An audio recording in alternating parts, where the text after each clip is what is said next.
Dr. Chase,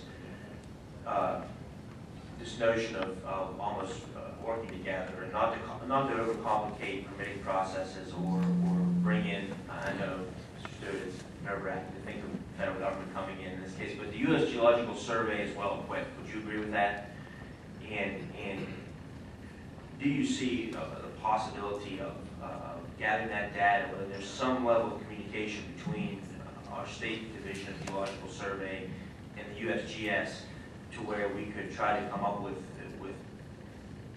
collecting, gathering, inserting enough data in this process to prevent a deep well injection being placed where there's potential for seismic activity?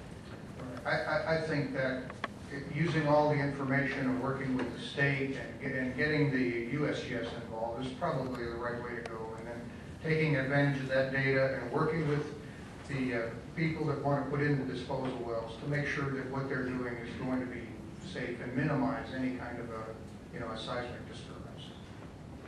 Thank you, Mr. Chairman. Thank you. Any other questions? Representative Ledford. Thank you, Mr. Chair. Thank you, Dr. Chase, for your testimony. Taking this in a completely different direction, perhaps. I have two questions. One of them you touched on in terms of subsidence. I think being from Marietta for the last couple of decades, you may know that we have quite a few abandoned coal mines in eastern Ohio,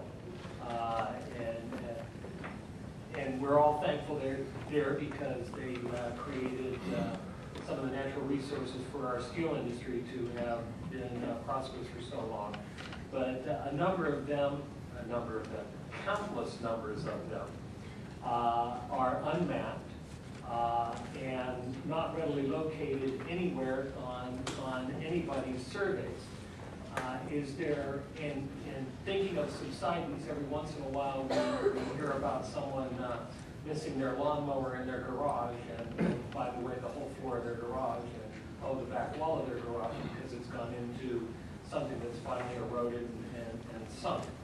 Is there a possible connection between the volume of abandoned mines throughout the Mahoning Valley and seismic activity? Senator Letson, that's a good question.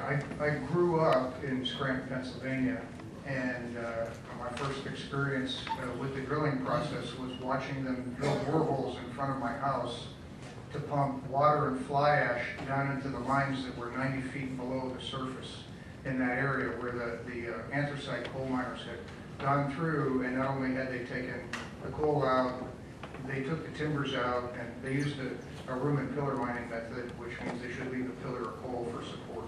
They took the pillars out. So there were literally ball fields of area in my neighborhood, and it wasn't uncommon to see a picture in the paper of a car sitting 15 or 30 feet below the surface because the subsidence had occurred like that. I don't think that subsidence activity would give you the same kind of seismic signal that you get from a deeper earthquake. So, I mean, I would view those more as microseismic events, just like when we frack a well. I mentioned that when that fracture is created, you'll see a seismic signal, but those seismic responses in microseismic are minute compared to what happens during an earthquake. So I don't think there'd be much.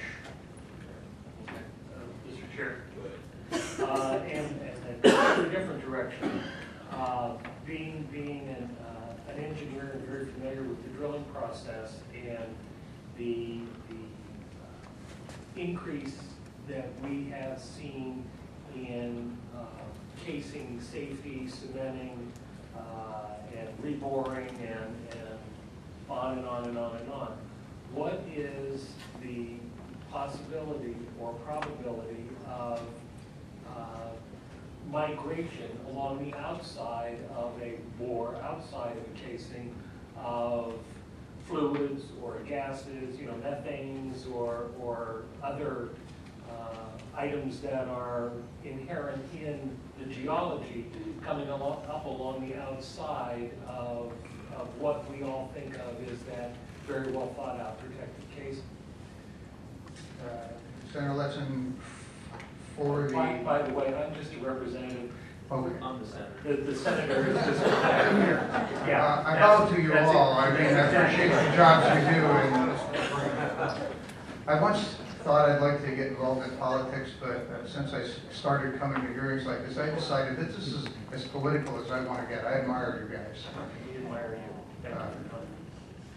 So, well, what I will tell you is that I've watched wells being drilled in Ohio for the last 35 years.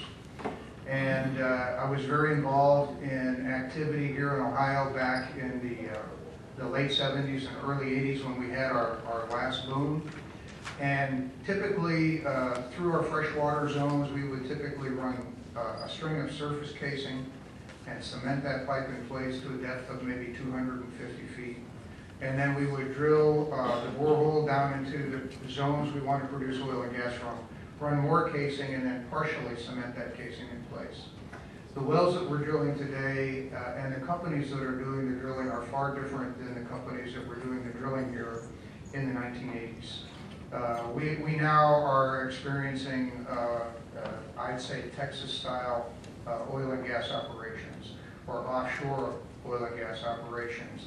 Instead of having one string of casing and cement through your freshwater zones, now we have a minimum of 2 strings of casing and 2 layers of cement through that zone. And then we have that other string of pipe, which will be our production casing. And oftentimes, since we're producing liquids, tubing inside the casing. We literally have about 6 levels of protection through the zones that are most critical to the people in this room that are getting drinking water from the subsurface. And I just feel like it is such an advantage to have the companies moving into Ohio that are moving in here now, because they are much better stewards. They're much better stewards than we've been for the last 100 years in Ohio, drilling and producing wells.